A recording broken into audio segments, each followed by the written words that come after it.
How to fix Roblox not responding on Windows. Let's get started. Step 1. Check Roblox server status. For that, launch your preferred browser, navigate to the Spin website, Town Detector, and search for Roblox. If you see a green message at the top saying all system operational, then the servers are fine and the issue is on a computer.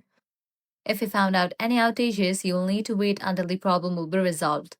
Next thing you want to do is restart your computer. For that, close this. Click on the Start icon, click on this Power icon, select the option Restart. This closes any apps or processes that might be blocking Roblox from launching properly. Once you are back on, try opening Roblox again. Step 3.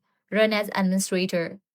Right click on the Roblox, then select the option Run as administrator. This gives Roblox extra permissions to open properly. Step 4. Manually launch Roblox Player. Search for Run. Now here type in %app data and click OK. Now here find the folder Roblox and then delete it. Step 5. Uninstall and reinstall Roblox. For that, launch your Settings app. Navigate to the option Apps, click on Installed Apps. From this list, find Roblox.